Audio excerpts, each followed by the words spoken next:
அவர் கூட நான் தியானம் பண்ணியிருக்கேன். தியானம் பண்ணும்போது அவர் வந்து அண்டர் கிரவுண்டில் தான் போய் செய்வார். அண்டர் கிரவுண்டில் வந்து அது ஒரு சித்தர் படம் இருக்கும், அவங்க அம்மா படம் இருக்கும். அவர் மட்டும்தான் போவார். இவன் வீட்டுக்குள்ளே விடணுமா விடக்கூடாதானே அவர் ஐடியா பண்ணுவார். சின்ன பிள்ளையில கஷ்டப்பட்டார், சாப்பாட்டுக்கே கஷ்டப்பட்டார். அதுக்கப்புறம் மேலே வந்தார். மேலே வந்து என்னைக்காவது இறங்கியிருக்காரா, கீழே போயிருக்காரா? வெற்றி தான். ஏன்னா அதுக்கெல்லாம் காரணம் அவர் சித்தர். அவர் மிக அற்புதமான சித்தர். முடிஞ்சா நம்மளே இன்னொரு வாட்டி அவங்க வீட்டில் போய் நான் பர்மிஷன் வாங்குறேன், அந்த குகை உள்ள போகலாம். நான் கேட்டேன், கேட்காம அவங்க என்ன சொன்னாங்க, உள்ள நிறைய பாம்பு கும்பலாம் இருக்கு, அப்படியே மூடி இருக்கு அப்படின்னாங்க. அவர் நீங்கள் கூட ஒரு கேள்வி கேட்டீங்க, ஏன் அவர் இறந்துட்டாரு?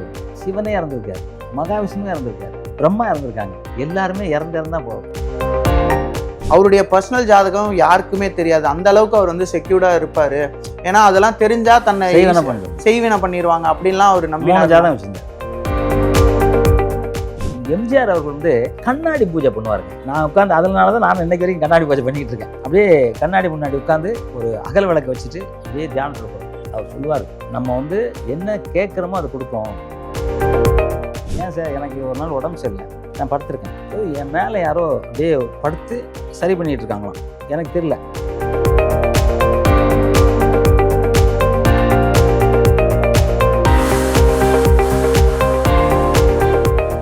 நேஷனல் ஆரோக்கியா எக்ஸ்போ அண்ட் நம்ம சென்னையில் மணப்பக்கத்தில் உள்ள ஹார்ட்ஃபுல்னஸ் இன்ஸ்டிடியூட், பாபுஜி மெமோரியல் ஆஷ்டமில் January 9 to 12. Click the link below and register. The divine Tamil நேயர்களுக்கு வணக்கம். இப்போ நம்ம கூட யார் இருக்கா அப்படின்னு பார்த்தீங்கன்னா, கலைமாமணி டாக்டர் ஜாகவா தங்கம் சார் இருக்காங்க. வணக்கம் சார். வணக்கம் சார், எப்படி இருக்கீங்க? நல்லா இருக்கேன் சார். லாஸ்ட் டைம் நம்ம பேசின வீடியோ எல்லாருமே கேட்குறது என்னன்னா, எம்ஜிஆர் ஒரு சித்தர்னு சார் சொல்லியிருக்காங்க. எங்களால் அதை நம்பவே முடியல. எப்படி அவரை சித்தர்னு சொல்றீங்க? அவர் ஒரு நடிகர், அவர் ஒரு அரசியல்வாதி, எல்லாம் ஓகே, எப்படி சித்தர்னு சொல்றீங்க அப்படின்னு கேட்குறாங்க சார். நீங்கள் அதுக்கு என்ன பதில் வச்சுருக்கீங்க? முதல்ல டிவைன் தமிழ் நேயர்களுக்கு நன்றி கலந்த வணக்கத்தை தெரிவிச்சுக்கிறேன். நிர்வாகத்தினருக்கும் தொழில்நுட்ப கலைஞருக்கும் உங்களுக்கும் வணக்கம் சார். அதாவது நான் வந்து அவர் கூட ஒரு 4 வருஷம் பயணப்பட்டேன். எனக்கு சொந்தக்காரவங்க நிறைய பேர் அவர்கிட்ட பாடி கார்டாக இருந்தாங்க. ஓகே. அது மட்டும் இல்லாமல் வந்து அவர் கூட நான் தியானம் பண்ணியிருக்கேன். தியானம் பண்ணும்போது அவர் வந்து அண்டர் கிரவுண்டில் தான் போய் செய்வார். அண்டர் கிரவுண்டில் வந்து அது ஒரு சித்தர் படம் இருக்கும், அவங்க அம்மா படம் இருக்கும், இன்னும் 2-3 சித்தர். அப்போ எனக்கு அவ்வளோவா தெரியாது, நிறைய சித்தர் படம் இருக்கும். அவர் மட்டும்தான் போவார், என்னை கூப்பிட்டு போவார். ஏன்னா நான் இதில் நல்லா இருக்கேன், எனக்கு வந்து ஒரு அந்த இது கிடைக்குதுன்னு அவருக்கு தெரியும். பார்த்தோன்னே கிடச்சிடுவார். இவன் வீட்டுக்குள்ளே விடணுமா விடக்கூடாதானே அவர் ஐடியா பண்ணுவார்.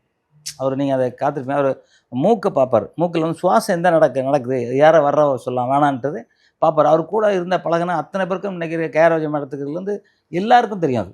ஏன்னா அவர் எந்த பக்கம் வந்து யாரை எப்படி பார்க்கணுங்கிறது அது கிரியேட் பண்ணார். ஏன்னா அது வந்து அவருக்கு எல்லாம் தெரிஞ்சனால தான் அதை பார்க்குறாரு. அதில் யோகாவில் ஒரு பெரிய நிபுணர். நீங்கள் வந்து தலைவன் ஒரு படம் பார்த்தீங்கன்னா, அதில் பத்மாசனத்தை தண்ணியிலேருந்து பறக்கிற மாதிரிலாம் சீன் வச்சுருப்பார். அவர் கடவுள் நம்பலைன்னா அதெல்லாம் ஒத்துக்க மாட்டார். கடவுள் இருக்காருங்கிறது அவருக்கு தெரியும். அதே மாதிரி அந்த பறக்கும் சக்தி யோகாசன நிபுணருக்கு உண்டு, அதை அவர் பண்ணார். அதில் வந்து நிறையா மூலிகை வேரெலாம் யூஸ் பண்ணார். புரட்சித்தில் எம்ஜிஆர் மூலிகை வேரெலாம் யூஸ் பண்ணார். நீங்கள் வந்து இப்போ யாராவது அவர் எப்படி அப்படின்னு சொன்னாக்க, அவர் ஆரம்பத்துலேருந்து அவர் ஒரு பெரிய என்ன இது உத்தராட்ச கோட்டை போட்டிருப்பார். பழைய ஃபோட்டோலாம் பார்த்தீங்கன்னா அப்போ உத்தராட்ச கோட்டைலாம் போட்டிருப்பார். ஏன்னா அவர் பக்தி. அப்புறம் சினிமாவுக்கு வரும்போது அதை வந்து மறைமுகமாக வச்சுருந்தார் வழியாக விடலை அவர். ஏன்னா உள்ளே போய் அவ்வளோ இது யோகாசனம் பண்ணுவார். நான் கூட இருந்திருக்கேன், கூட பார்த்துருக்கேன். இப்போ உங்களை நீங்கள் சந்திக்கணும்னு எங்களை உங்கள் பேரை கேட்பார், கேட்டு உங்களை விடணுமா இல்லையான்ட்டு பார்ப்பார். அப்படி தான் அவரோட இது. அதில் அது மட்டும் இல்லாமல் வந்துங்க, அவர் வந்து சாமி அவ்வளோ பக்தி. அவர் எல்லாம் வெளியில் வேணால் சொல்லலாம். இப்போ இன்றைக்கி சாமி இல்லைன்னு சொல்கிறவங்க எத்தனை பேர் சாமி கும்பிடாமல் இருக்காங்க? எவனா சத்தியம் பண்ணி சொல்லுங்கள். எத்தனை பேர் சாமி கும்பிடல? பெரியார் சாமி கும்பிடலையா? கும்பிட்டாரு. கலைஞர் கும்பிடலையா? கும்பிட்டாங்க. யார் கும்பிடாமல் இருந்தாங்க? கலைஞர் கூட இப்போ நம்ம மரியாதைக்குரிய துர்காசலின் அவர்கள் கூட சொன்னாங்க, எனக்கு வந்து ஜாதகம் வாங்கினார் கலைஞர், வாங்கி தான் பார்த்தாரு அப்படின்ற இடத்துல நீங்கள் ஒரு பேட்டியில் கொடுத்துருப்பாங்க, பார்த்துருப்பீங்க. அப்போ எல்லாருமே ஜாதகத்தில் இருந்து எல்லாம் நம்புகிறாங்க. அது நம்பாமல் இல்லை, நம்பி தான் ஆகணும். கலைஞர் கூட என்ன சொன்னார்னா, கடவுளை நம்பல இல்லை, மூட நம்பிக்கை. அதாவது யாருன்னா தப்பாக சொல்லி ஏமாற்றுவாங்க. இப்போ கூட என்ன பண்ணால், ஜோசிக்காரன் அன்றைக்கி பார்த்தீங்கன்னா, நீங்கள் ஒரு 10 பவுன் செயின் கொடுத்தீங்கன்னா உங்கள் இதெல்லாம் பிரச்சனை சால்வ் பண்ணுவேன், 10 பவுன் ஓட்டான், எடுத்துகிட்டு ஓட்டான். அதுதான் மூட நம்பிக்கை. அது பண்ணக்கூடாது. யாராவது வந்து நீங்கள் செயினை கழட்டி கொடுங்க, இல்லை உங்கள் வீட்டுக்குள்ள நான் பூஜை பண்ணணுன்னா விடக்கூடாது. பாருங்க, ஒருத்தன் பூஜை பண்ணி தூக்கிட்டு அந்த மாதிரி மயக்கம் பண்ணி நகையெல்லாம் எடுத்துகிட்டு போயிட்டான். அந்த மாதிரி ஆட்களை விடக்கூடாதுன்னு சொன்னாங்க வழியா, சாமி கும்பிடக்கூடாதுங்கிறது எம்ஜிஆர் அவர்கள் உண்மையிலே சொல்லலை. அவர் கூட இருந்த நிறைய ஆக்டர்ஸ் இப்போ இருக்கிறவங்கள நீங்கள் ஒரு பேட்டி எடுத்தீங்கன்னா தெளிவாக சொல்லுவாங்க, அவர் மேலே அவ்வளோ பக்தி இருந்துச்சு அப்படின்னு சொல்லுவாங்க. நான் உதாரணத்துக்கு தலைவன் படம் எடுத்துங்களேன், அதில் பத்மாசனில் தண்ணிக்குள்ளே உட்காந்துருப்பார். மூட நம்பிக்கை நான் உட்கார மாட்டேன்னு சொல்ல மாட்டார்ல, அவர் பெரிய ஆக்டர் தானே, புரட்சி நடிகர். அப்பெல்லாம் அவர் வந்து உட்கார மாட்டேன் அப்படின்னு சொல்லாமல் ஆனால் பண்ணார். ஏன்னா அது நம்பினார் அவர். ஏன்னா அவர் தெரியும் பத்மாசனத்தில் என்னென்னலாம் பண்ண முடியும், அது தெரிஞ்சதுனால தான் அவர் வந்து அதை அந்த இதை பண்ணார். அதில் வேறு வச்சுன்னு சொன்னார், வேறு வச்சு சொன்னார். அப்போ அதெல்லாம் இல்லை நம்பினார் இல்லையா. அதெல்லாம் இருக்கட்டுங்க, அவர் தாயத்து இடுப்பில் அவ்வளோ தாயத்து போட்டுருப்பாருங்க. சாமி இல்லாமல் எப்படி போடுவார் அவர், பக்தி இல்லாமல் எப்படி போடுவார். அவர் முழுசாக நம்பினார். இது எனக்கு கூட ஒரு கேள்விப்பட்டாப்போ என்னென்னா, தலைவரை பார்க்குறக்கு ஒரு சித்தர் கன்னியாகுமரிந்து வருவார். ஓகே. அவர் வந்து ஒரு வாட்டி இங்கே சென்னைக்கு வர்றதுக்கு புறப்படுறாரு. புறப்படும்போது இவர் வந்து இந்த ட்ரங்கால் மூலியமாக சொல்கிறார், இன்றைக்கி புறப்படாதீங்க அப்படின்ட்டு. ஏன் அப்படின்னு சொன்னால், இல்லை இன்றைக்கி வேண்டாம் அப்படின்னு சொல்லியிருக்காரு. இப்போ அவர் வந்து அப்போல்லாம் தந்தி தானே, அந்த தந்தி வந்து எடுத்துகிட்டு போய் கொடுத்துருக்க மாதிரி கொடுத்துருக்காங்க. அதில் வந்து ஒரு அவரோட சீடன் வந்து இப்போ சமீபத்தில் ஒரு இடத்துல சொல்லும்போது அவர் என்ன சொன்னார்னா, எம்ஜிஆர் அவர்களுக்கு அந்த தெரிஞ்சிச்சு இந்த ட்ரெயின் ஆக்சிடென்ட் ஆகும்னு, அது வந்து ஆக்சிடென்ட் ஆகிடுச்சு, அதெல்லாம் வர வேண்டாம்னு சொன்னாங்க அப்படின்னு சொல்லி அது சொல்லியிருக்காங்க. அப்போ அந்த மாதிரிலாம் அவருக்கு வந்து தெரிஞ்சிருக்கு சார். ஒன்றும் இல்லை சார், அவர் சின்ன பிள்ளையில் கஷ்டப்பட்டார், சாப்பாட்டுக்கே கஷ்டப்பட்டார். அதுக்கப்புறம் மேலே வந்தார். மேலே வந்து என்னைக்காவது இறங்கியிருக்காரா, கீழே போயிருக்காரா, போகலை தெரியுமா. கீழே இறங்கினா தோல்வி பெறல, ஓகே, வெற்றி தான். அவர் உயிரோடு இருக்க வரைக்கும் அவர் வெற்றி தான், அவர் தோக்கவே இல்லை. ஏன்னா அதுக்கெல்லாம் காரணம் அவர் சித்தர் அவ்வளோ நம்பினார், அவ்வளோ தியானம் பண்ணார், அவ்வளோ கூட அவர் வச்சுருந்தார், அவ்வளோ பூஜை பண்ணார். அதுதான் காரணம் நான் நினைக்கிறேன். Okay sir. இது மட்டும் இல்லாமல் அவர் ஒரு சித்தர்னு சொல்லும்போது இப்போ ஆனால் அவருடைய உடல்நிலை குறைவால் தானே சார் அவர் இறந்தார். ஏன்னா இவ்வளோ அவர் ஃபாலோ பண்ணியிருக்காருங்கும் போது அந்த விஷயத்துக்கு அவர் ஏஜ் என்ன, அவருக்கு ஏஜ் என்ன இறக்கும்போது கிட்டத்தட்ட 80கள் நெருங்கிட்டார். அப்புறம் இயற்கை தானே அது, இயற்கை தானே சார். அதில் நம்ம எப்படி குறை சொல்லுங்க. ஏன் 40 வயசில் இருந்திருக்கா பரவாயில்ல, அவர் 80 வயசு தாண்டி தானே இருந்திருக்காரு. ஏன்னா அது அவர் டேட் ஆஃப் பர்த் அதெல்லாம் கரெக்டான டேட் ஆஃப் பர்த் இல்லையே. அவர் டேட் ஆஃப் பர்த் யாருக்கு தெரியும். அதே போல் இன்னொன்று சொல்கிறாங்க, எம்ஜிஆர் வந்துட்டு ரொம்ப ஜாதகத்தின் மீது நம்பிக்கை அதிகமாக உண்டு, அவருடைய பர்சனல் ஜாதகம் யாருக்குமே தெரியாது, அந்த அளவுக்கு அவர் வந்து செக்யூர்டாக இருப்பார், ஏன்னா அதெல்லாம் தெரிஞ்சால் தன்னை செய்வினை பண்ணிடுவாங்க அப்படின்லாம் அவர் நம்பி. 3 ஜாதகம் வச்சுருந்தார், எனக்கு தெரியும் 3 ஜாதகம் வச்சுருக்கேன்னு சொன்னார். ஏன்னா அதெல்லாம் அவர் கரெக்டாக பண்ணார், எல்லாத்தையுமே கரெக்டாக தான் சார் பண்ணார். எந்த காலை வச்சு நடக்கணும் இதெல்லாமே சொல்லுவார். எனக்கு வந்து அவர் யோகாசனத்தில் இன்னொன்று சொல்கிறேன், நம்ம நேயர்களுக்கும் சரிட்டோம். இப்போ யோகாசனம்னா ஃபுல்லாக என்ன பண்ணுவோம், மூச்சு எடுத்து உள்ள கும்பகத்தில் நிறுத்திட்டு வெளியே விடுவோம். இது வந்து எல்லாரும் பண்ணுறது. ஆனால் மூச்சு எடுக்கிறதே ஆசன வாயிலிருந்து எடுக்கணும்னு சொன்னார். மூலாதாரத்துலேருந்து நம்ம ஆண்குறியிலேருந்து தொப்புள் 72,000 நாடி நரம்புகள், சிறுகுடல், பெருகுடல், மலக்குடல், கல்லீரல், மண்ணீரல், நுரையீரல், இதயம், தொண்டை பகுதி வந்து இது என்ன தான் ஓயும் ந ம சி இல்லை, மூலாதாரம் ஓ, இம்ம வந்து ஆண்குறி, ந தொப்புள், ம சி வா ஏ அப்படின்னு அவர் சொல்லுவார். அப்போ அதே எப்படி அவர் சொன்னார், நானும் அவர்கிட்ட இருந்து கற்றுக்கிட்டது தானே அது. அது மாதிரி நிறைய விஷயங்கள் எனக்கு சொல்லி கொடுத்துருக்காரு. அவர் வந்து முழுசாக எனக்கு தெரிந்த ஒரு சித்தர். ஏன்னா ஒரு அநேகமாக கேர்விஜா மேடம் தான் நினைக்கிறேன், எனக்கு தெரியல, நகத்தை கடிச்சாங்கன்னு சொல்லி அவங்கள திட்டினதா சொன்னார். எனக்கு நேரம் போகல, யாருன்னு கரெக்டாக தேவையில்ல, ஏன்னா கேர்வி மேடம் இருக்காங்க இப்போ, நீ கூட கேட்கலாம் அவங்கக்கிட்ட. ஆனால் அது மாதிரி அவர் எல்லாம் பார்த்துருக்காரு. நகத்தை கடிக்கக்கூடாதுன்னு சொல்லுவார், செருப்பை எந்த இடத்துல போடணும்னு சொல்லுவார், எல்லாமே சொல்லியிருக்காரு சார். எல்லாமே எனக்கு சொல்லியிருக்காரு. வலது காலை வச்சு நடக்கணும், வலது காலம் எங்கே வந்து வலது காலை வைக்கணும். இப்போ நம்ம அந்த காலத்துலேயே வந்து என்ன பண்ணியிருக்காங்க, வந்து மருமகளே வானா வலது காலை எடுத்து வச்சு தான் வாம்பாங்க. ஏன் இடது காலை வச்சு வரக்கூடாது, வலது கால் வந்து தெய்வம், இடது கால் வந்து அரக்கன் அப்படின்னு சொல்கிறாங்க. அது நம்மகிட்டே தெய்வம் இருக்குது, அரக்கன் இருக்குது, அரக்கணத்துக்கு உள்ள வைக்காது அப்படின்னு தான் சொல்கிறாங்க. அது வந்து புரட்சி தலைவர் எம்ஜிஆர் அவர்கள், நீங்கள் ஏன்னா படம் பார்த்தீங்கன்னா அவர் வலது காலை வச்சு தான் போவார் ஒரு வீட்டுக்குள்ளே. நீங்கள் எங்கேனா பாருங்களேன், அவர் தான் அப்படி தான் போவார். அவர் வந்து அந்த மாதிரி ரொம்ப அவருக்கு வந்து அது மாதிரி தமிழை ரொம்ப நேசித்தார். அவர் படத்தில் சார் 95% தமிழ் இல்லாத வார்த்தையே வராது. ஏன்னா தமிழில் அவ்வளோ மந்திர சக்தி இருக்குன்னு சொல்லுவார். தமிழ் வந்து அப்போல்லாம் எனக்கு தெரியாது, அப்போல்லாம் வந்து தமிழ், ஹிந்தி, இங்கிலீஷ்லாம் எனக்கு தெரியாது. ஏதோ ஒரு இங்கிலீஷ் இருக்குன்னே தெரியும், தமிழ் இருக்குன்னு தெரியும், மற்ற மொழிலாம் எனக்கு தெரியாது. ஆனால் அவர் சொன்னது தமிழில் வந்து அவ்வளோ அற்புதமான இது இருக்குது, தமிழில் வந்து அமிர்தம் சுரக்கும், தமிழ் வந்து உயிர் காக்கும் அப்படின்லாம் அவர் சொல்லியிருக்காரு. அப்போ வந்து எப்படி தெரியும் அவருக்கு, அவர் சொல்லி தான் எனக்கு நிறைய விஷயங்கள் தெரியும். நான் அன்றைக்கே சொன்னேன், அவர்கிட்ட நிறைய கற்றுருக்கேன் அப்படின்னு சொன்னேன்ல. இப்போ நம்ம நேயர்கள் கேட்குறதுனால அதுக்கு நான் பதில் சொல்கிறேன். அவர் மிக அற்புதமான சித்தர். முடிஞ்சால் நம்மளே இன்னொரு வாட்டி அவங்க வீட்டில் போய் நான் பர்மிஷன் வாங்குறேன். இப்போ கூட அங்கே போயிட்டு தான் வந்தேன், பர்மிஷன் வாங்குறேன், அந்த குகை உள்ளே போகலாம். நான் கேட்டேன், கேட்காம அவங்க என்ன சொன்னாங்க, உள்ளே நிறையா பாம்பு கும்பலாக இருக்குது, அப்படியே மூடி இருக்குது அப்படின்னாங்க. முடிஞ்சால் போவோம், நம்ம பார்ப்போம், அது நம்ம ஆடியன்ஸுக்கு ஒரு சேலஞ்சாக இருக்கட்டுமே, பண்ணியிருக்காருங்களே தெரியட்டுமே. Okay sir. அதே போல நீங்க அவர் ஒரு ஆஞ்சநேயர் பக்தர் அப்படின்னு சொல்றாங்க. அதே போல மூகாம்பிகை பயங்கர ஆஞ்சநேயர் பக்தர். ஏன்னா வந்து இந்த சண்டைக்கலையில் இருக்கவங்க எல்லாமே ஆஞ்சநேயர் பக்தர் தான். இப்போ நான்லாம் ரொம்ப ஆஞ்சநேயர் பக்தர். எனக்கு ரொம்ப இஷ்ட தெய்வம் ஜெய் ஆஞ்சநேயர், அவ்வளோ தான் நான் சொல்லுவேன். அதே மாதிரி அவர் வந்து ஆஞ்சநேயர் பக்தர் தான். ஆஞ்சநேயர் பக்தர் ப்ளஸ் மூகாம்பி அம்மனை எல்லாருக்கும் எல்லாம் பிடிக்கும். அம்மனை ரொம்ப பிடிக்கும். அவர் பார்த்தீங்கன்னா கொல்லூர்னு நினைக்கிறேன்ல, மைசூரில் குருவில் போய் தங்க வாழ் கொடுத்தாரு. அப்போ அந்த காலத்தில் பிரபலமாக பேசப்பட்டது தங்க வாழ் கொடுத்தாரு கோயில் அப்படின்ட்டு. அப்போ அந்த கோயிலுக்கு அவர் அடிக்கடி போவார், கார்லேயே போயிட்டு வருவார், அடிக்கடி போயிட்டு வருவார். அது மட்டும் இல்லாமல் குன்றத்தூரில் ஒரு கோயில் கட்டினார், மூகாம்பி கோயில். 1984 கட்டினார். அவர் வந்து திறந்து வச்சார். நான் இருந்தேன் அந்த இடத்துல. அப்போது அதெல்லாம் வந்து சாமி இல்லை இது இல்லைன்னா அவர் வந்து போக மாட்டார் இல்லையா. அப்போ அவருக்கு எல்லாமே தெரியும் சார், எல்லாமே தெரியும். நீங்கள் ஒன்றும் இல்லை சார், ஓரை பார்ப்பார். ஓரங்கிறது இப்போ தானே தெரியும், முன்னாடி எந்த காலத்துலையும் தெரியாது, யாருக்கும் தெரியாது. அவருக்கு ஓரை பார்ப்பார். அதாவது இப்போ ஞாயிற்றுக்கிழமை நான் உங்கள்கிட்ட அன்றைக்கி சொன்னேன்னா, ஆமாம் சொன்னீங்க, ஞாயிற்றுக்கிழமை சூரிய ஓரை, சூரிய ஓரையில் என்னெல்லாம் செய்யலாம், திங்கக்கிழமை சந்திர ஓரை, சந்திர ஓரையில் என்ன பண்ணலாம், செவ்வாய்க்கிழமை செவ்வாய் ஓரை என்ன பண்ணலாம், இதெல்லாம் சொல்லுவார். இந்த நேரத்தில் எழுந்துச்சு இதெல்லாம் பண்ணணுன்ட்டு. அதெல்லாம் அப்படி எப்படி சார் தெரியும், சும்மாலாம் தெரியாதுல்ல. அவர்கிட்ட நிறைய சித்தர்கள் அவரை வந்து நேரில் பார்த்துருக்காங்க, நிறையா பேர்ட்ட அவர் தொடர்பு இருக்குது.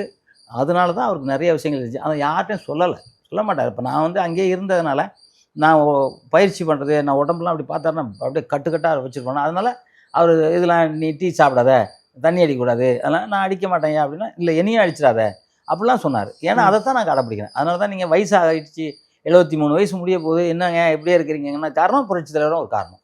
ஓகே, நம்ம ஒழுக்கம் ஒருத்தர் இருந்தாலும் சொல்லித்தர ஒருத்தர் இருக்கணும்ல. கண்டிப்பாக வாத்தியார், அதான் எங்கள் வாத்தியார் புரட்சி தலைவர். சார், நீங்கள் எம்ஜிஆரை வந்து சித்தர்னு சொல்கிறீங்க. இப்போ அவருக்கு வந்து சித்தர்கள் கூட பழக்க வழக்கம்லாம் இருந்ததா? நிறைய பேர் அவரை சந்திப்பாங்க. ஏன் கிருபானந்த வாரியார் தான் பொன்மனச்செம்மல்னு பட்டமே கொடுத்தாரு. ஏன் கொடுத்தாரு? கிருபானந்த வாரியார் ஒரு சித்தர் இல்லையா. அவருக்கும் புரட்சி தலைவருக்கு என்ன பழக்கம்? அவர் தான் பொன்மனச்செம்மல் எம்ஜிஆர் அவர்கள்னு சொல்லி அவருக்கு கொடுத்த படம் தான் பொன்மனச்செம்மல். அப்போ எந்த அளவு அவர் சித்தர்கிட்ட பழக்கம் இருக்க பாருங்கள். இவர் மட்டும் இல்லாமல் அவருக்கு வந்து கேரளாவில் நிறையா சித்தர்கள் அவருக்கு தெரியும், நிறையா சித்தர்கள் தெரியும். திருவண்ணாமலைக்கு வந்து அவர் அடிக்கடி வந்து போயிருக்கார்.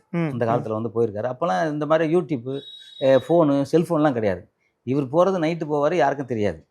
போயிட்டு அழகாக சுற்றிட்டு வந்துடுவார். இது மாதிரி அவர் வந்து என்னென்னா தலப்பா கட்டிட்டு வேஷ்டி கட்டி போயிடுவார். அவர் வந்து தலப்பா கட்டுவார். பார்த்துங்க, தலப்பானா அந்த காலத்தில் மன்னர்கள் கட்டியிருப்பாங்க தெரியுமா, இப்படி ஒரு மாதிரி சுற்றி அந்த மாதிரி கட்டு போகிறான். ஸோ அவர் அதெல்லாம் பண்ணார். ஏன்னா அந்த கட்சியில் வந்து கோயிலுக்கு போனாக்கா நீ சிவாஜி கணேசன் அவர்களை நீக்கினதாக கேள்விப்பட்டிருக்கோம் இல்லையா. எம்ஜிஆர் ஆக்சுவலாக வந்து அவர் வந்து காங்கிரஸில் இருந்தார். அவர் காங்கிரஸில் இருக்கும்போது அதுக்கப்புறம் தான் இங்கே வந்து அண்ணாவின் கொள்கையை பிடிச்சி அவர் இங்கே வந்தார். எனக்கு அப்போயே சொல்லுவார், எனக்கு வந்து தலைவர் அண்ணன் காமராஜர் அவர்கள் இது வந்து வலிக்க ஏதோ ஒன்று சொல்லுவார், எனக்கு அது சரியாக தெரில. ஆனால் கடைசி வரைக்கும் எனக்கு வந்து பெருந்தலைவர் காமராஜர் அவர்கள் ரொம்ப பிடிக்கும் அப்படின்னு சொல்லியார். பெருந்தலைவர் காமராஜர் ஒரு வாட்டி கூட என் வீட்டில் வந்து சாப்பிடல, நான் சாப்பிட மாட்டேன்ல அந்த குறை வந்து எம்ஜிஆர் அவர்கள் சொல்லியிருக்காங்க. ஏன்னா அவருக்கு வந்து எல்லாரையும் பிடிக்கும். அவருக்கு யாரை பிடிக்காதுன்னெலாம் சொல்ல முடியாது. தலைவர் வந்து எல்லாரையும் வந்து ஒரு ஆன்மாவாக தான் நினைப்பார். அவன் அப்படிலாம் நினைக்க மாட்டார், எல்லாம். அதனால தாங்க அவர் கட்டி பிடிப்பார் எல்லாரையும். நீங்கள் பார்த்துருக்கீங்களா, ஆயா இருக்கும், கண்ணுலாம் அப்படியே இருக்கும், அதெல்லாம் கட்டி பிடிப்பார். ஏன்னா அவர்கிட்ட மனிதத்தை மீறி தெய்வ சக்தி, தெய்வத்துமே சித்தர்கள் சக்தி. அதில் நிறைய பேர் எனக்கு தெரிஞ்ச நிறைய பேர் வருவாங்க. ஆனால் அப்போல்லாம் எனக்கு சித்தர் தான் தெரியாது. பட்டெல்லாம் அடிச்சு இந்த இதெல்லாம் வச்சுருப்பாங்க, அந்த கண்டம்னு சொல்லுவாங்கள்ல, அதெல்லாம் கொண்டு வருவாங்க. நான் நிறைய பேர் பார்த்துருக்கேன். ஆனால் அவங்களாம் அப்போ எனக்கு தெரியாது. அப்போ நான் சின்ன பையன் தானே, 19-20 வயசு. எனக்கு இந்த மாதிரிலாம் இப்போலாம் 4 வயசு பையனுக்கு இருக்க அறிவு எனக்கு 20 வயசில் கிடையாது. அதான் உண்மையான விஷயம். அப்போ எல்லாருக்கும் கிடையாது. அப்போலாம் அவர் நிறைய பேர் வருவாங்க, நிறைய பேர்ட்டு பேசுவார், நிறையா வந்து அவர் தெரிஞ்சுக்கிட்டார். எனக்கு தெரிஞ்சு அவர் மகா சித்தர், சும்மா சாதாரண சித்தர்லாம் நான் சொல்ல மாட்டேன், மகா சித்தர். ஏன் நம்ம காஞ்சிபுரம் பெரியவரை கூட சந்திச்சிருக்காரு. காஞ்சிபுரம் பெரியவரை சந்திச்சிருக்காரு. அது வந்து நிறையா நம்ம யூடியூப்லேயே நம்ம பார்த்துருக்கோம். காஞ்சிபுரம் ஏன் அவரை பார்க்குறாருல, அப்போ என்ன அர்த்தம்? அவர் சித்தர் வழிபாடில் இருந்தார், அதனால தான் எல்லாரையுமே பார்த்தாரு. ஏன் அவர், நீங்கள் கூட ஒரு கேள்வி கேட்டீங்க, ஏன் அவர் இறந்துட்டார்? சிவனே இறந்துருக்காரு, மகாவிஷ்ணுவே இறந்துருக்காரு, பிரம்மா இறந்துருக்காங்க. எல்லாருமே இறந்தால் போகும் அடுத்த ஜென்மம். அதாவது இப்போ நம்ம 100 வயசில் இறக்குறோம்னு வச்சுக்கலாம், அவங்க ஒரு 10,000 ஆண்டுகள் இருந்திருக்காங்க. இப்போ நமக்கு ஒரு நாளுங்கிறது 24 மணி நேரம், அவங்க ஒரு வருஷம் தான் ஒரு நாளும். அந்த தெய்வத்துக்கெலாம் சொல்கிறாங்க. இப்போ சூரியன் இருக்குது, சூரியன் வந்து கரெக்டாக 6 மணிக்கு உதிக்குது, காலையில் கரெக்டாக 6 மணிக்கு மறையுது. யார் பண்ணுறா? லைட்டு போட்டால் கூட நம்ம மிஸ் பண்ணிவிடுவோமே. அப்போ ஏதோ ஒரு சக்தி இருக்குல்ல. நம்ம சூரியனை ரொம்ப வணங்குவார். சூரியன் வந்து ரொம்ப பெரிய இது அப்படின்னு சொல்லுவார் அவர். அதாவது சூரியன் ஞாயிற்றுக்கிழமை காலையில் சூரிய ஓரை 6 to 7 சூரிய ஓரை, அந்த நேரத்தில் சூரியனுக்கு மந்திரம் சொல்லுவார். இல்லை நான் பார்த்துருக்கேன். அந்த ஸ்விம்மிங் பூல் இருக்கும், தலைவர் வீட்டில் ஸ்விம்மிங் பூல் இருக்கும். ம். ஸ்விம்மிங் பூலில் உட்காந்துட்டு அவர் அப்படியே செம்மையாக உட்காந்துருப்பார், தியானம் பண்ணுவார், செம்மையாக பண்ணுவார் அவர். ஆனால் அந்த மாதிரி ஒரு மனிதன்லாம் நான் இன்னும் பார்க்கல, அவர் மாதிரி பார்க்கல. அந்த மாதிரி ஒரு நல்லது. மரணம்ங்கிறது இயற்கை தானேங்க. மரணம் எல்லாருமே மரணம் தானே. இப்போ திருமலர் ஐயா 6500 வருஷம் வாழ்ந்தாருன்னு சொல்கிறாங்க. 9 இடத்துல சமாதி ஆகிட்டாருன்னு சொல்கிறாங்க. ஆனால் அவர் இருக்கார், ஏன்னா அவர் தெய்வம். ஏன்னா அதுக்காகவே அவங்க வாழ்ந்தவங்க. இப்போ வந்து தேரையரையா மருத்துவத்தில் அவருக்கு மிஞ்சி யாரும் இல்லைன்றாங்க. இப்போ காக புஜண்டர் தான் சிவன்றாங்க. சிவன் தான் காக புஜண்டருங்கிறாங்க. அப்போ வந்து அவங்களுக்கு வந்து அவங்க நிறைய வருஷம் வாழ்வாங்க. ஏன்னா அவங்க மரணம் கிடையாது. அவங்க என்ன வீடு வேணும், பங்களா வேணும், கார் வேணும், பொண்ணு வேணும், அதெல்லாம் நினைக்க மாட்டாங்க. சித்த மருத்துவத்தில் மக்களுக்கு என்ன பண்ண முடியும்? இப்போ திருமலையா பல லட்சக்கணக்கான மருத்துவம் எழுதி வச்சிருக்காரு. இது யாருக்காக எழுதினார்? அவருக்காகவா? அவர் பிள்ளைங்களுக்காக எழுதினார்? மக்கள், இந்த உலகத்தில் மக்கள் நல்லா இருக்கணுங்கிறதுக்காக.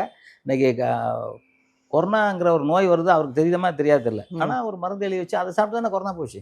ஓகே. அப்போ எவ்வளோ பெரியது. அதனால தலைவர் வந்து இறந்துருக்காரு அப்படின்னாக்க அவர் வந்து அந்த வாழ்க்கை இருந்துச்சு, இந்த வாழ்க்கை இருந்துச்சு. ஓகே சார், நீங்கள் பேசும்போதே சொன்னீங்க நிறைய தாயத்தெல்லாம் அவர் கட்டிட்டு இருப்பாரு அப்படின்னு. அப்போ அவருக்கு வந்து அந்த அமானுஷங்கள், அந்த சூனியம் இதுலலாம் நம்பிக்கை இருந்திருக்குமா? நிச்சயமா. இல்லாமல் எப்படி கட்டுவார்? இப்போ தாயத்தில் ஏன் கட்டிருக்காரு? சில வேர்கள் இருக்குல்ல, வேர் வந்து தங்கத்தில் அடைச்சி போட்டிருப்பாரு. இந்த வேர்லாம் வந்து ஒன்றுமே அட்டாக் பண்ண முடியாத அளவுக்கு சக்தி உள்ள வேர். இப்போ நம்ம வந்து சொல்கிறோம்ல சஞ்சீவி வேர்னு சொல்கிறோம். சஞ்சீவி வேர் நீங்கள் எடுக்க முடியுமா? அப்போ சும்மா இவ்வளோ வேர் 50,000 ரூபாய் சார். இவ்வளோதான் இருக்கும் 50,000 ரூபாய். அது கிடைக்காது. ஒரு வருஷம் நான் சொல்லி வச்சவங்க முன்னாடி பணத்தை கொடுத்து அவங்க போராடி எடுத்துருவாங்க. ஸோ அந்த வேர்லாம் தலைவர் வச்சிருந்தார். அது மட்டும் இல்லை, ஏகப்பட்ட வேர் அவர் வச்சுருப்பார். வேர்லாம் நிறையா இருக்கும். இன்னைக்கு கூட அவர் வீட்டுக்குள்ளே பார்த்தீங்கன்னா நிறையா இருக்கும். நான் உண்மையிலே சார் இது வந்து நம்ம போகலாம் சார். நான் அவங்க பொண்ணு என்னோட வளர்ப்பு பொண்ணு என்னோட ஸ்டூடெண்ட் தான். இங்கே வருவாங்க, நானும் வீட்டுக்கு போவேன். நான் கேட்குறேன், நான் ஏற்கனவே ஒரு வாட்டி கேட்டேன். இல்லை மாஸ்டர்ஜி, அது வந்து ஃபுல்லாக மூடி இருக்குது, அது கூட உள்ள நிறையா பாம்புகள்லாம் இருக்குன்னு சொல்கிறாங்க, ஏன் பார்த்துடலாமா அதையும் அப்படின்னு சொன்னேன். அதையும் பார்க்கலாம், பாம்பு இருந்தால் ஓப்பனிங் வரைக்கும் போயிட்டு வந்துடும் சார். ஆமாம், நான் சொன்னேன் பார்த்துலாம். நிச்சயமாக பார்க்குறோம், நிச்சயமாக நம்ம பார்க்குறோம். ஏன்னா அவங்க என்கிட்ட தொடர்பில் தான் இருக்காங்க, நானும் தொடர்பில் தான் இருக்கேன். வீட்டுக்கு போயிட்டு தான் வந்துட்டு தான் இருக்கேன். எங்கே உட்காந்து என்னென்ன செய்வாருங்கலாம் அங்கே வச்சே நான் செஞ்சு காமிக்கிறேன் உங்களுக்கு. இந்த இடத்துலேயே தலைவர் வீட்டிலே உட்காந்து செய்கிறேன். ஓகே. ஏன்னா நமக்கு என்ன, யான் பெற்ற இன்பம் எல்லாரும் பெறணும். அதுலேயே ஒரு நண்பர் கமெண்ட் அடிச்சிருந்தார், நீங்கள் எழுதி வச்சிருக்கீங்க, என்ன பிரயோஜனம், புக்காக போடுங்க. ஆனால் புக்கு எழுதிட்டு தான் இருக்கேன். ஏன்னா நான் படிக்கலை. இப்போ அவங்க சொல்லது நல்லா படிச்சிருந்துருப்பார். நான் 1ஆம் கிளாஸ் தான் போனேன், படிக்கலை. ஆனால் நான் எழுதியிருக்கேன், நான் பண்ண எழுதிக்கிட்டு இருக்கேன். அதை டைப் பண்ணோம். ஏன் நான் அதை வெளியில் கொடுத்து இன்னொருத்தட்ட எழுதலைன்னா அவங்க எழுதிட்டு போய் அவங்க ஒரு மருத்துவனி பண்ணிடுவாங்க. காப்பிரைட் பிரச்சனை ஆல்ரெடி நிறைய வந்துட்டு தான். அது ஒரு பிரச்சனை வரும். அதனால நானாகவே எழுதி நானாகவே ரிஜிஸ்டர் பண்ணி அதுக்கப்புறம் தான் புக்கு போட போகிறேன். இப்போ நம்ம எம்ஜிஆர் சாரை பற்றி இவ்வளோ பேசியிருக்கோம், அமானுஷம் வரைக்கும் வந்துட்டோம். உங்களுக்கு அமானுஷத்து மேலே எவ்வளோ நம்பிக்கை இருக்குது? நிறையா நம்பிக்கை இருக்குது சார். நீங்கள் லைஃப்பில் வந்து ஃபேஸ் பண்ணியிருக்கீங்களா? அதாவது நல்ல சக்தி இல்லாமல் தீய சக்திகள் அந்த மாதிரி. ஆமாம், எனக்கு வந்து ஒரு வாட்டி குன்றத்தூரில் இருந்தேன்னு நான் போன வாட்டி சொன்னேன். ஆமாம். அப்போ ஒரு வாடகை வீட்டில் இருந்தோம். அங்கே வந்து கிணத்து பக்கத்துலாம் படுப்போம். தென்னந்தோப்பு. இப்போ தானேங்க வீடுலாம், அப்போலாம் தென்னந்தோப்பு வாழைத்தோப்பு தான் இருக்கும். தென்னந்தோப்பு படுத்துருக்கும் போது என் மேலே யாரும் உட்காந்துட்டாங்க. நைட்டு ஒரு 11-12 மணி இருக்கும். உட்காந்துட்டாங்க. எனக்கு நல்லா தெரிஞ்சு உட்காந்துருக்கேன், ஆனால் உருவம் தெரில. உருவம் தெரிலன்னா இது எந்த வயசு சார் இருக்கும் அப்போ உங்களுக்கு? இருக்கு, எனக்கு ஒரு 13 வயசு 14 வயசு இருக்கும். எனக்கு நல்லா ஞாபகம் இருக்குது. அதோட அந்த பக்கமே போன அந்த வீடே காலி பண்ணது, அந்த வீட்டுக்குள்ளே போக மாட்டேன்ட்டேன். அங்கும்போது எனக்கு வந்து ஆஞ்சநேயர் ரொம்ப பிடிக்கும். எனக்கு பேச முடியல, கத்த முடியல. ஏன்னா என் மேலே நல்லா உட்காந்துருக்கேன், நல்லா வெயிட் தெரியுது. கத்த முடியலனால எனக்கு மனசில் தோணின ஒரே இது ஆஞ்சநேயர். ஆஞ்சநேயான்னு மனசுக்குள்ள சொல்லி ஆஞ்சநேயான்னு கத்திட்டேன். பக்கத்தில் எங்கள் வீட்டில் எங்கள் அண்ணன் என்னால நான் ஓடி வந்துட்டேன். என்னன்னாங்க, இல்லை இது மாதிரி ஒன்று. அப்போ தான் ஹவுஸ் ஓனர் சொன்னேன், இந்த இடத்துல கொஞ்சம் கெட்ட ஆவிகள் போவோம், அதனால தான் இங்கே யாரும் படுக்கிறது இல்லை, நீங்கள் வந்து படுத்துட்டீங்க அப்படின்னாங்க. அதுக்கப்புறம் அந்த வீடியோ நான் மாற்றிட்டு போயிட்டோம். ஸோ அது என்னோட இதில் பார்த்துருக்கேன். அப்புறம் வந்து நான் வந்து குன்றத்தூரில் எங்கள் அண்ணன் கடையில் ஒர்க் பண்ணியிருந்தேன். அப்போ பேட்டைங்கிற இடம் நசரத் பேட்டைன்னு ஒன்று இருக்குது. ஆமாம், அங்கே வந்து பூந்தமல்லி கிட்டே இருக்குது. அங்கே வந்து அரிசி எடுக்க போவோம். குன்றத்தூர்லேருந்து செம்பரம்பாக்கம் ஏரி வழியாக போவோம். ஏரி வழியாக போகும்போது பார்த்தீங்கன்னாக்கா நான் போகும்போது எப்படின்னா விடிய காலம் 3:30-4 மணிக்கு போவோம். ஏப்போ அப்போ தான் போனால் 5 மணிக்கெலாம் போய் அரிசி எடுத்துகிட்டு 6:30 மணிக்கு திருப்பி கடைக்கு வந்துடலாம். அதுக்காக நம்ம எடுக்க போவோம். எடுக்கும்போது எனக்கு வந்து யாரோ எனக்கு வழிகாட்டுற மாதிரியே இருக்கும். வழிகாட்டுற மாதிரி என்னை பாஸ் பண்ணுற மாதிரிலாம் இருக்கும். திரும்பி பார்த்தா யாருமே இருக்க மாட்டாங்க. அதில் எங்கள் அண்ணன் சொன்னேன், ஐயோ நான் போக மாட்டேன் அப்படி. ஏன்னா நான் நேரில் அந்த இதில் பார்த்தேன். எங்கள் அண்ணன் சொல்லுவாங்க, அந்த பக்கம் நீ போகக்கூடாது நைட்டு. செம்பரம்பாக்கம் ஏரி போயிருக்கீங்களா? போயிருக்கேன் சார். ஒரே இதாக இருக்கும், அந்த பக்கம் தண்ணியாக இருக்கும், இந்த பக்கம் வள்ளமாக இருக்கும், நடுவில் ஒரு இது இருக்கும். அதில் தான் நான் அரிசி எடுக்க போவேன். அந்த பக்கம் நிறையா வாட்டி நான் உணர்ந்திருக்கேன். அதெல்லாம் உணர்ந்திருக்கேன். என்னன்னு கேட்டால் டார்ச்சர்லாம் பண்ணிட்டுருக்காங்க. எனக்கு நல்லா தெரியும். எனக்கு என்ன டார்ச்சர் பண்ணிட்டுருக்காங்க. நான் அப்போ சொல்கிற ஒரே மந்திரம் ஆஞ்சநேயர் மந்திரம். இந்த ஆஞ்சநேயர் மந்திரம் வந்து எல்லாத்தையும் காப்பாற்றிடும். ஆஞ்சநேயர் நினச்சாலே ஒன்றுமே பண்ண முடியாது சார். ஆஞ்சநேயருக்கு அவ்வளோ சக்தி. பாருங்க, என் பெட்ரூமில் ஆஞ்சநேயர் வச்சு கும்பிட்டுருக்கேன். இங்கே கூட வைக்கல, அங்கே வச்சு கும்பிட்டுருக்கேன். அது வந்து எனக்கு இருக்குது. அப்புறம் வந்து பார்த்தீங்கன்னாக்கா எனக்கு வந்து நானும் சினேகா மேடம்மா ஒரு ஷூட்டிங் போயிருந்தோம் மைசூர். மைசூர் போயிருக்கும்போது அங்கே வந்து அது படம் பேர் அது பேய் படம். பேய் படம் கரெக்டு. அவங்க வந்து பேயா நடிக்கணும். ரோப்பெல்லாம் கட்டிட்டு நாங்கள் அதெல்லாம் பண்ணுறது. நைட்டு தங்கியிருக்கோம். பார்க்கும்போது திடீர்னு சார் சார் பயமாக இருக்குது, ஏத்தாப்புல சுடுகாடு. உண்மையில சுடுகாடு எனக்கு தெரியல. ஏன்னா ஒரு ஹோட்டலு பார்த்து ஏத்தாப்புல ஃபுல்லாக சுடுகாடுன்னு எங்களுக்கு தெரியல. காலைல அப்படியே போனோம், ஷூட்டிங் போயிட்டோம். நைட்டு 6 மணிக்கு மேலே பார்த்து அவங்க பயந்துட்டாங்க. பார்க்கும்போது பார்த்தீங்கன்னா அதில் ஒரு அமானுஷ சக்தி எங்களுக்கு நல்லாவே தெரிஞ்சு. நைட்டு நேரத்தில் ரொம்ப இது தெரிஞ்சு. நான் தாயத்து கட்டியிருப்பேன். அப்போல்லாம் நான் வந்து தாயத்து கட்டியிருப்பேன். எனக்கு வந்து அப்போல்லாம் கொஞ்சம் வந்து மந்திரங்கள் புரட்சித் தலைவர் எம்ஜிஆர் அவர் மூலியமாகவும் எங்கள் சித்தர்கள்கிட்ட நிறையா இருக்கனால என்னை தற்காத்துக்கிறதுக்கு அந்த இது ஒரு கண்ணுக்கு தெரியாத ஒரு அரண் மாதிரி நம்மளை பண்ணிக்கலாம். இப்போ நிறைய பேருக்கு தெரியும். இப்போ நான் யோகா பண்ணுறவங்களே நிறைய பேர் தெரியும். நம்மளை உள்ளே அரண் பண்ணி, இப்போ நோக்கு ஒரு மணி ஒரு வரமும் இருக்கு இல்லையா, அது மாதிரி இந்த ஒரு அரண் ஒன்று இருக்குது. நம்மளை எதுவுமே ஒன்றும் பண்ணாத மாதிரி ஒரு அரண் மாதிரி சொல்லிட்டு நான் சொன்னேன், மேடம் ஒன்றும் இல்லை, இது பண்ணாதீங்க, இன்னைக்கு வேறு ஒன்றும் பண்ணுவேன், நாளைக்கு மாற்றிக்கலாம், உங்களை ஒன்றும் பண்ண முடியாது அப்படின்னு சொல்லிட்டு சில இது சொல்லி அந்த இடத்த சரி பண்ணணும். எனக்கே தெரியும், எனக்கு நல்லா தெரியும். நான் அதை பண்ணிடுவேன். நான் தான் கேட்டேன் வீட்டுக்குள்ளே, எங்கள் வீட்டுக்குள்ளே வந்து நான் அதெல்லாம் பண்ணுறதுனால தான் எங்கள் வீட்டுக்குள்ளே வாசனை வரும். இப்போ நான் வெளியே போயிட்டு ஒரு வாரம் கழிச்சு 15 நாள் கழிச்சு எங்கள் வீட்டுக்கு ஒரு தெய்வீக வாடை இருக்கும். ஏன்னா இங்கே எல்லாம் சித்தர்கள் உட்காந்துருப்பாங்க. ஏங்க அவ்வளோ நாங்கள் இங்கேயே சொல்கிறேன், இங்கே எங்கள் வீட்டில் வந்து நான் நைட்டு படுத்துருவேன், 9:30 10க்கு படுத்துருவேன்னு வைங்களேன். ஒரு நாள் 12 மணிக்கு மேலே ஏதோ சவுண்டு கேட்குது. எனக்கு ஏற்கனவே அதுக்கு ஒரு 15 நாளைக்கு முன்னாடி என் வீட்டை வந்து உடைக்கிறதுக்கு வரானுங்க 2-3 பேர் வரானுங்க. இப்போ நான் போலீஸில் கம்ப்ளைண்ட்லாம் கொடுத்துருக்கேன். கம்ப்ளைண்ட் கொடுத்தோடனே எனக்கு தெரியாது நம்ம வீட்டுக்குள்ளே வந்து அடிக்கலாம் அப்படின்னு எனக்கு தெரியல. இன்னும் அடித்தா கேஸ் ஆகிடும். நான் சுற்றி கேமரா வச்சுருக்கேன். அதனால் அடிக்காமல் பூட்டிட்டு வீடியோ மட்டும் எடுத்தேன். அவனுங்களை எடுத்துகிட்டு போலீஸ் போயிட்டேன். அதில் நடந்து ஒரு 10 நாள் இருக்கும்னு நினைக்கிறேன். யாரோ உள்ளே நடக்கிறாங்க. நான் பெட்ரூமில் இருக்கேன். என்னடா அது, யாரோ உள்ளே நடக்குது, சரி யாரோ உடச்சி வந்துட்டாங்க போலுக்குன்னு நான் ஒன்று முதல்ல கேட்டேன், உங்கள் வீட்டுக்குள்ளே வந்து நீங்கள் என்ன வேணால் பண்ணலாம், உங்கள் வீட்டுக்குள்ளே வந்து உங்களை அடித்தா என்ன வேணால் பண்ணலாம்னு நான் ஒன்று ஆயுதத்தை எடுத்துக்கிட்டேன். ஆயுதத்தை எடுத்து மெதுவாக கதவை திறந்தேன். கதவை திறந்து பார்த்தேன், இங்கே எதுவுமே இல்லை. சாமி வேலைக்கு கூட ஓம் அது மட்டும் போயிட்டுருக்கு. என்னடா இங்கே பார்த்தா சாத்தி தான் இருக்குது. இப்போ அந்த பக்கம் திறந்து பார்த்தேன், அந்த பக்கம் சாத்தி தான் இருக்குது, திறக்கலை எங்கேயும். திருப்பி என்ன பண்ணலான்ட்டு லைட்டை போட்டு திருப்பி வெளியே போனேன். ஒரு அங்கே எதுனா திறந்துருக்காங்க, அங்கேயும் திறக்கலை. டக்குன்னு எனக்கு மைண்டில் ஆயிடுச்சு, சித்தர்கள் உட்காந்துருக்காங்க, ஐயோ நம்ம அருவாலாம் எடுத்துகிட்டு வந்தேன்ட்டு இந்த இதில் வாசலில் வந்து கும்பிட்டு உள்ளே போய்ட்டு பண்ணிட்டேன். அதுக்கப்புறம் எந்த சவுண்டு வந்தாலும் நான் வெளியே வரதில்லை. எனக்கு நல்லா தெரியும் அமானுஷ சக்தி. ஏன் சார், எனக்கு ஒரு நாள் உடம்பு சரியில்லை, நான் படுத்திருக்கேன், தனியாக இருக்கேன், உங்களுக்கு தெரியும்ல, படுத்திருக்கேன். ஸோ என் மேலே யாரோ அப்படியே படுத்து சரி பண்ணிகிட்டு இருக்காங்களாம். எனக்கு தெரியல. என்னை தேடி எங்கள் மேனேஜர் வரும்போது வந்து யாரோ ஒயிட் அண்ட் ஒயிட்டில் அப்படியே படுத்துருக்க மாதிரி தெரிஞ்சிச்சான். பயந்து ஓடி போனோம். இன்றைக்கு வரைக்கும் இல்லை. ஐயோ நான் வரமாட்டேன் அப்படின்ட்டு. ஆனால் எனக்கு தெரியும் யாரோ என் கூட படுக்கிறது தெரியும். நான் ஏற்கனவே நிறைய சேனலில் சொல்லியிருக்கேன். நான் படுத்து 2 நிமிஷத்தில் நான் கண்ணு மூடும்போது என் கூட உட்காருவாங்க, உட்காந்து படுப்பாங்க, நல்லாவே தெரியும். அப்போது எனக்கு உடம்பு சரியில்லைங்கும்போது அது மாதிரி பண்ணியிருக்காங்கங்கிறது எனக்கு தெரியுது. அப்போ எனக்கு தெரியாமல் ஏதோ ஒரு சக்தி என்னையே பாதுகாத்துக்கிட்டு இருக்குதுங்கிற மட்டும் எனக்கு நல்லா தெரியும். சார், நீங்கள் இப்போ இவ்வளோ நேரம் உங்களுடைய எம்ஜிஆர் குறித்தான அனுபவங்களும் அப்புறம் அந்த அமானுஷங்கள் குறித்தான அனுபவங்களையும் வந்துட்டு பகிர்ந்துக்கிட்டீங்க. மேலும் அடுத்தடுத்த வீடியோக்களில் சந்திக்கலாம் சார். நன்றி சார். நிச்சயமாக சார், நீங்கள் தொடர்ந்து நம்ம சந்திப்போம். எனக்கு புரட்சித் தலைவர் எம்ஜிஆர், மக்கள் தலைவர் எம்ஜிஆர், பொன்மன செம்மல் எம்ஜிஆர், அது மாதிரி நிறைய அவர் வந்து சொல்லுவாங்க. என்னை பொறுத்த வரைக்கும் அவர் சித்தருங்கிறத நான் வந்து இப்போவும் எங்கே வேணான்னு சொல்லுவேன். இப்போவும் எல்லாரும் அவர் கூட கூட இருந்தவங்க எவ்வளோ பேர் இருக்காங்க. நீங்கள் அவங்ககிட்ட போய் கேட்டிங்கன்னா எல்லாத்துக்குமே சொல்லுவாங்க. நகம் கடிச்சா திட்டுவார், ஒரு தலையில் சொரிஞ்சிக்கிட்டு இருந்தால் திட்டுவார். இது எல்லாமே சாஸ்திரம் சொல்லுவார். இது எல்லாமே சாஸ்திரம். அவர் வந்து சாதாரண மனிதராக நான் நினைக்கல. அந்த மாதிரி ஒரு தெய்வம் தான். இன்றைக்கி எத்தனை பேர் செத்துருப்பாங்க இது வரைக்கும் உலகத்தில்? எவ்வளோ பேர் செத்துருப்பாங்க சார் உலகத்தில்? மொத்தம் எத்தனை சாவு நடந்திருக்கும் தெரியல சார். ஒரு பல லட்சம் கோடி இருப்பாங்களா உலகத்தில். ஏன் எம்ஜிஆர் மட்டும் சாமியாக கும்பிட்றாங்க? கும்பிட்றாங்களா? ஃபோட்டோ வச்சு கும்பிட்றாங்களா? அவர் வீட்டில் கும்பிட்றாங்களோ இல்லையோ, எல்லா வீட்லையும் கும்பிட்டுட்டு இருக்காங்க இன்றைக்கி. எம்ஜிஆர் நான் கும்பிட்றேன் பாருங்கள், எம்ஜிஆர் வச்சு கும்பிட்றேன். இந்த மாதிரி கோடிக்கணக்கான பேர் எம்ஜிஆர். ஏன்? அவர் சாமி, அதனால தான் நாங்கள் கும்பிட்றோம். அந்த சாமி சொன்னது உண்மை, அவர் சித்தருங்கிறது உண்மை. அவரை வந்து நிறையா இன்னும் வந்து நீங்கள் இப்போ திருப்பியும் வந்து கேட்டதுனால எனக்கு இன்னும் ஒரு ஆர்வம்னா தலைவர் வீட்லேயே உட்காந்து பண்ணுவோம். அவங்க பர்மிஷனோட அந்த அவங்க ரூமுக்கு போய் நான் உட்காருவேன் இல்லையா, அந்த நானும் தலைவரும் உட்காந்துலாம் அந்த இடத்தெல்லாம் நம்ம பார்த்து இந்த இடத்துல உட்காந்துங்கிறது ஒரு த்ரில்லிங் தான் நம்ம சேனலுக்கு சொல்லுவோம். உண்மையிலே சந்தோஷமாக இருக்குது சார். கேட்டதுக்கு. எல்லாருக்கும் நீங்கள் பாருங்கள், பார்த்து உங்கள் உடற்பயிற்சி நீங்கள் பண்ணுங்கள்.